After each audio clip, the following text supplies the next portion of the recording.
समझेंगे। 4 ज़ाब्ते हैं, 3.4 हमको जो शुरू करना है उस मश्क के लिए 4 ज़ाब्ते, और चारों ज़ाब्ते हमको पहले समझना है। इसको पहले अपनी कॉपी में पहले पेज पर हम लिखेंगे, उसके बाद 3.4 का पहला सवाल स्टार्ट करेंगे। देखेंगे ये मरकज़ है और एक ज़ाविया बनता हुआ दिख रहा है हमको, मरकज़ पर बनता हुआ, इसलिए इसे हम मरकज़ी ज़ाविया कहेंगे। कौन सा ज़ाविया?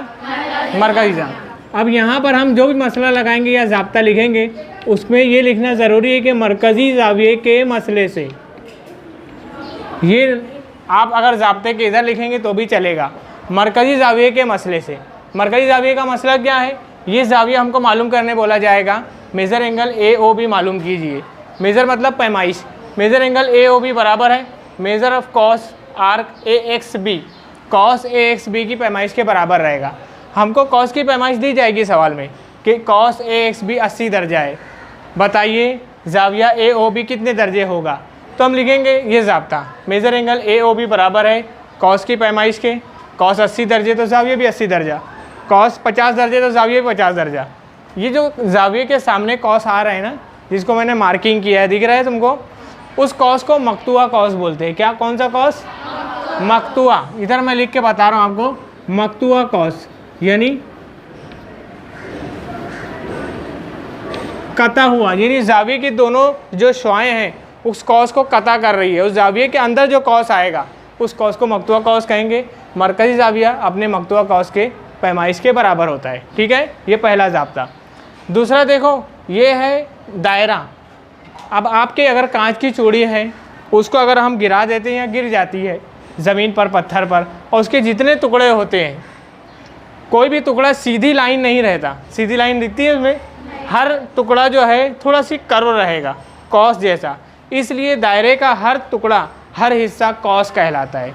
ये दायरे का देखो, ये एक कॉस है AXC, ये कॉस है BC, ये कॉस है AB, है ना। तो हर कई कॉस बना सकते हो, उसमें बेशुमार नुकात है दायरे में। तो ये जो कॉस है मकतुआ कॉस, ये कॉस पर बनने वाला ज़ाविया। देखो मरकज़ ये है, मरकज़ पर बनेगा तो मरकज़ी ज़ाविया। अब ये ज़ाविया कहाँ बन रहा है? दायरे पर बन रहा है ना। दायरे पर मतलब कॉस पर, तो इसलिए कौसी ज़ाविये का मसला हम इसमें लिखेंगे, क्योंकि ये कौसी ज़ाविया है। कौसी ज़ाविये के मसले से ये ज़ाब्ता हम लगाने वाले हैं यहाँ पर। कौसी देखो सवाल में शक्ल देखते ही साथ समझ में आएगा, मरकज़ पर बन रहा है यानी कौन सा ज़ाब्ता लगाना है? मरकज़ी ज़ाविये का मसला। कॉस पर बन रहा है, कौन सा ज़ाब्ता लगाना है?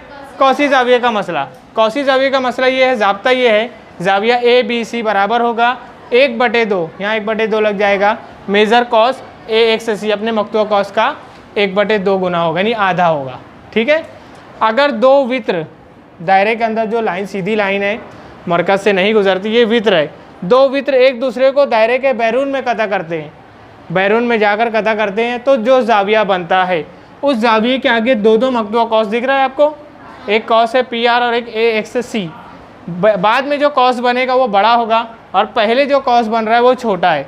तो यहाँ पर हम ऐसा लिख सकते हैं, दायरे के बैरून में बनने वाला ज़ाविया। दायरे के बाहर बनने वाला जो ज़ाविया होगा उस ज़ाविये के लिए ज़ाब्ता क्या लगाओगे? ज़ाविया ABC बराबर होगा 1/2, जैसे यहाँ लगाए थे वैसे यहाँ मेज़र। अब इसमें दोनों कॉस लिखेंगे, पहले बड़ा कॉस, फिर नफ़ी, फिर छोटा कॉस। बड़ा कॉस बाद में है, छोटा कॉस पहले है। कॉस AXC, नफ़ी कॉस PR। इनकी पैमाइश दी जाएगी, इनकी जगह पैमाइश रखना है, नफ़ी करना है, फिर 2 से कट करना है, फिर जवाब आ जाएगा अपना।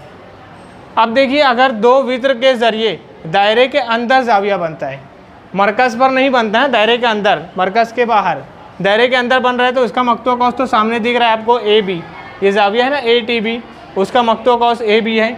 इसी तरह से पीछे भी मकतुआ कॉस, इसमें भी 2 मकतुआ कॉस हम समझेंगे, तो ज़ाविया होगा ATB, हमको मालूम करना है, ज़ाब्ता होगा 1/2 मेज़र कॉस AB और CD दोनों की जमा होगी।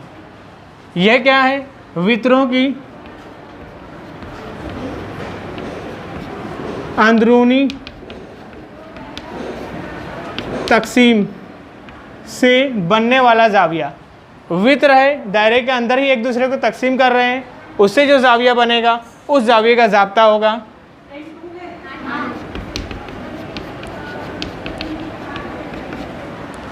जो ज़ाविया होगा उसका ज़ाब्ता ये रहेगा। अब आपको याद रखना है नफ़ी कब करना है, जमा कब करना है। सब में 1/2 है, सिर्फ मरकज़ी ज़ाविये के मसले में 1/2 नहीं है। समझ में आ गया? ये 4 ज़ाब्ते मैं खाली समझाया हूँ। अब इसका इस्तेमाल करने के लिए आप 3.4 मश्क का पहला सवाल लिखोगे, उसकी शक्ल बनाओगे, फिर उसे हल कर